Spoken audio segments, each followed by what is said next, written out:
6.0.3. So in your textbook, we kind of went through this a little bit before, but we just touched on it. So we're going to dive back into it because we're talking about diseases. And we really, when we put 2 and 2 together, right? When we hear disease, it makes us think of vaccines. When we hear vaccines, it makes us think of diseases. All right. So 195 to 202 in our text is what we're looking for or looking at to reference. All right. So vaccines. What exactly is a vaccine? So a vaccine is a biologic using killed or debilitated pathogen that is able to stimulate cells to protect against the disease caused by that pathogen. And when we say this word biologic, what we're talking about is it's some sort of substance that is made out of a living thing or remnants of a living organism. And then you get into the debate about viruses. Are viruses really alive? Yada, yada. But in this case, biologic, we'll include viruses within that. Okay, so it's some sort of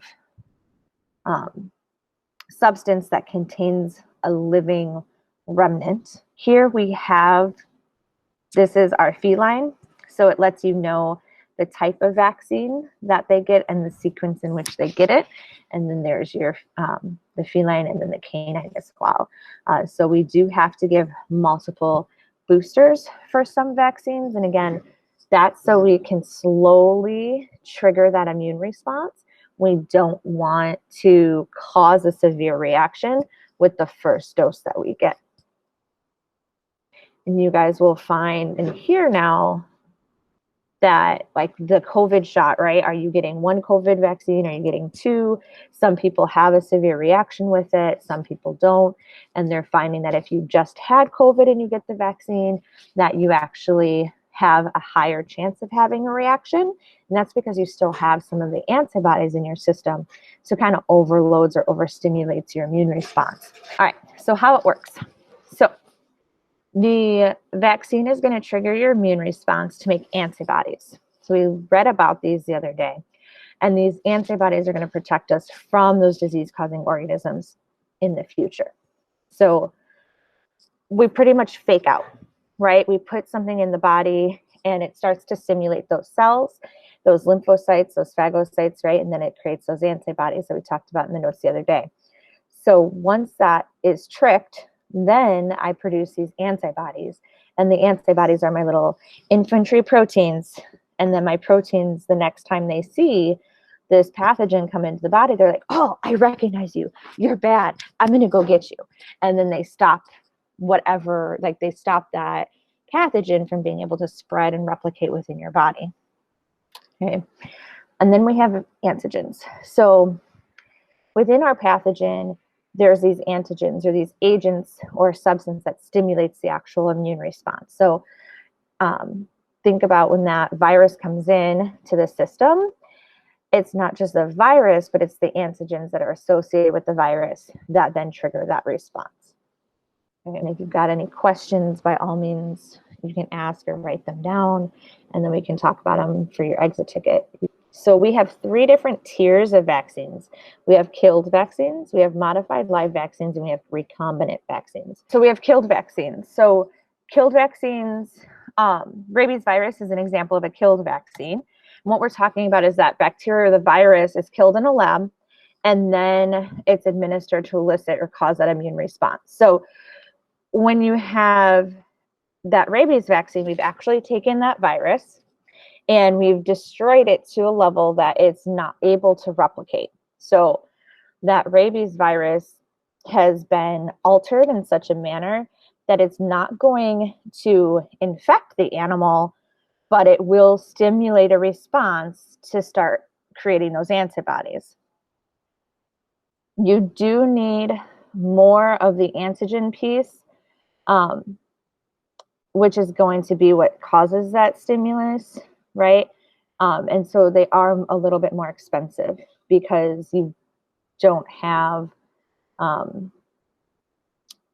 they also have what's called an adjuvant. You don't have the whole biological material of that virus or of that bacteria, so you need to kind of replicate it a bit. So they are a bit more expensive from that. And that piece is also kind of separate, and we'll talk about in just a second, which adds to that expense with your adjuvants.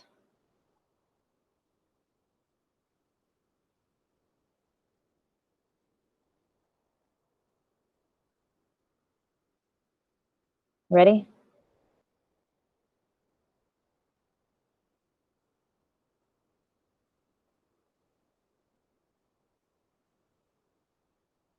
Okay. So adjuvants are mixed in with our antigens to increase that body's immune response. And that is actually kind of what irritates. Think of like poking a bear. That adjuvant is what's poking the bear. To be like, hey, I'm here. I'm annoying. Watch me. Because when I've given that killed vaccine, right? I've destroyed the biological mechanism that causes the reaction. So I need the adjuvant to attach with it. So I mix in that adjuvant with the antigen, and it stimulates that body's response then. And this is where those animals and humans, why we might have more reactions or allergic reactions, because those adjuvants are just kind of irritating. They are causing that immune response, right? So they're triggering that. Then as your cells kind of investigate the antigen and the adjuvant, like the adjuvant draws their attention, but then they start to stimulate antibodies based off the antigen that it's attached to. So we've got here is just the adjuvant would give you no immune response, okay? But the adjuvant attached with your antigen, that then gives you an immune response, because there's the material of the antigen is what your cells are identifying. And then they're like, aha, I'm going to react to you. And the antigen being the piece of that biologic material that is causing a response from your cells. And this is very just surface level stuff. There's a lot more complexity going on with vaccines than we need to be aware of. Then we have a modified live vaccine. Okay, so modified live is only slightly dead, yeah, or like only mostly. So modified live, this is a weakened bacteria or virus or biological material, right, that's administered to elicit that immune response. So killed completely, like we destroyed it, it's not going to be able to replicate. Modified live is weakened, so we've modified it, so it shouldn't be able to replicate. Maybe little chance on the offset, but it really shouldn't. So with a modified live, because it's still it's just weakened, it's not completely like deactivated, if you will. You don't need as much of the antigen, you don't need the adjuvant. Okay, so there is a possibility that the modified live vaccine could reproduce, but ideally your body is going to react. Is that there is a chance that it could reproduce in the animal or replicate, but ideally it won't. So modified live, I have, again, still working bits of that biologic material, so they might be able to reproduce, versus killed vaccine, which I've deactivated the stuff that allows it to replicate. So you need that adjuvant. So some benefits of using a modified live vaccine is that it is definitely going to last longer with your effects because of the amount of stimulation in that immune system. It's also going to take effect faster because things are moving. You don't have to wait for something else to trigger a response. Like the adjuvant doesn't have to trigger a response. The actual biologic material is. It's going to be cheaper because I don't need to use as much of that adjuvant. And then again, it's going to activate more completely your system because that biologic material is able to trigger and acts more like the real thing.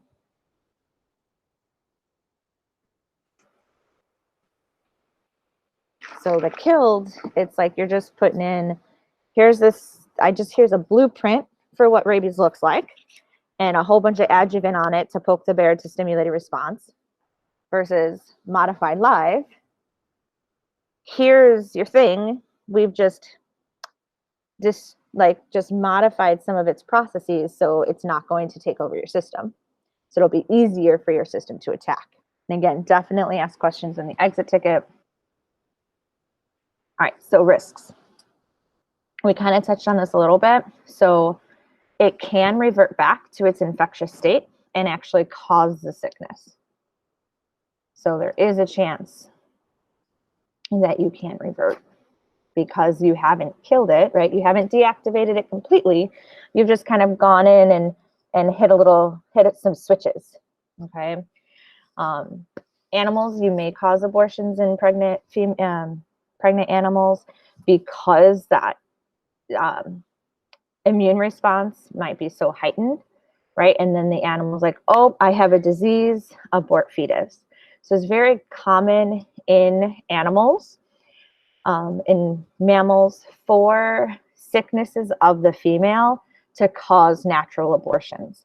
And that's something that, especially in livestock, we'll see as side effects or symptoms of different diseases is abortion of the fetus. So again, because that modified live vaccine is only mostly dead, it can still revert back to being its full-blown system. Like Jurassic Park, it can find a way. All right, then we have recombinant vaccines. So recombinant, think of, I see this word combine in here, right? So recombinant is a combination. What I'm doing is I take this organism. So I've got my iPad. We'll just pretend that my iPad is a bacterium.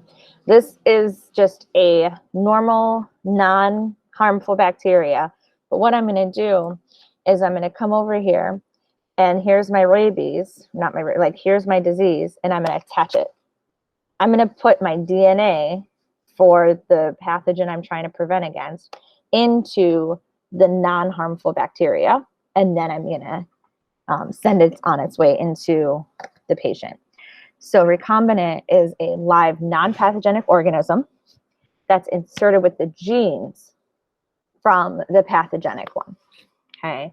So if I want to stimulate that immune response, but I don't want to worry about actually causing a full-blown infection, right? I'm going to be able to use the non-dangerous bacteria, and I'm just going to insert the genes into it for my pathogen and then send that in to the system, and the system then will be able to still stimulate an immune response because the genetics are there. But there's no true exposure to that pathogen, right? Because I'm not really putting in the virus. I'm not putting that in. I'm just attaching some of the genes to something that's non-pathogenic. So canine core vaccines.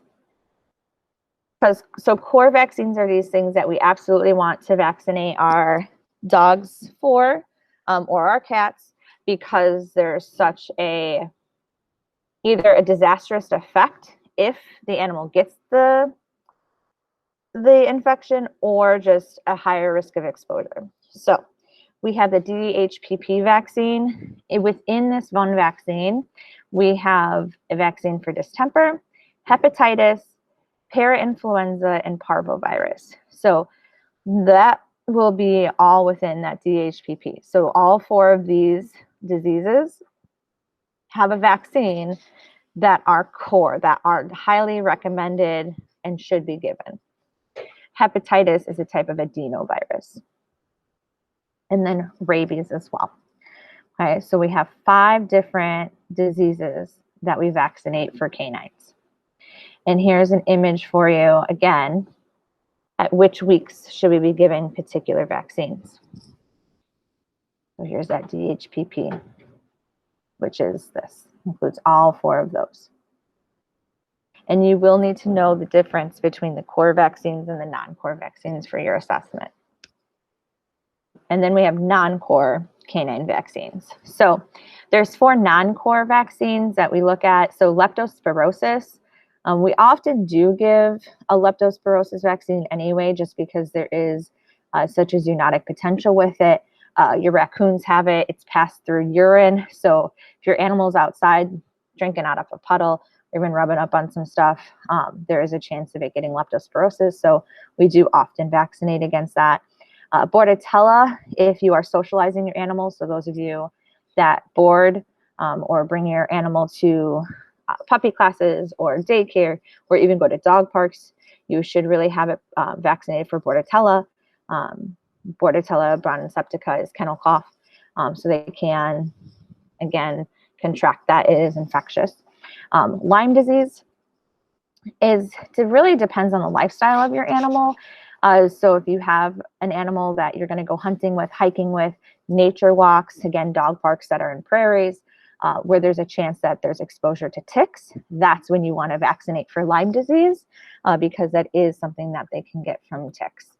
And then we have Giardia. Giardia, again, if I'm exposing my animal to lakes, rivers, streams, any natural bodies of water, if my animal has a tendency to drink puddles, then Giardia is going to be something I want to vaccinate my animal for. We got lepto, bordetella, Lyme, and Giardia. Canine influenza is a little bit newer, so that's really hit or miss, depends on the area that you live in. All right, and then we have feline core vaccines. So your feline vaccines are going to be different because they get different diseases and a different sequencing as well, just because their growth and development happens a little bit differently. So we have FVRCP, okay? So that is the vaccine you get, and it will cover these 3 different infections. So we have feline viral rhinotracheitis, rhinotracheitis, calcivirus, and panleukopenia. Okay, so those are the 3 that hits, and then rabies is also core vaccine. So regardless of if your animal, same thing with dogs, even if it's just a 1-dog house, 1-cat household, even if you never let your dog outside and they just pee in the house in a litter box or a pee pad, you still want to get those core vaccines. There's still a chance that those animals could be exposed, and you wouldn't want them to have those types of diseases. So that's where those core vaccine comes from. It doesn't really matter what the living situation is for your animal. And then non-core vaccines, just like dogs, it really depends on the circumstances. So for feline non-core vaccines, if you have multi-cat households, or if you do have an outdoor cat. So these are those vaccines, again, because I have more than 1 animal in the house, or if I'm letting that animal outside, the risk for exposure to these things has increased. So we have chlamydia, which is actually an upper respiratory issue in our cats, feline leukemia, or FELV, feline immunodeficiency virus, or FIV, and then feline infectious peritonitis, which is FIP. So many of your cats have probably gotten vaccinated for these things. And then cats can even also get Bordetella, so you can vaccinate for that as well. It's just definitely not as common, at least here in Illinois. And these are the vaccines that are non-core. So recommended, but not necessarily needed. But FIV, FIP, FELV, probably have given your cat those vaccines.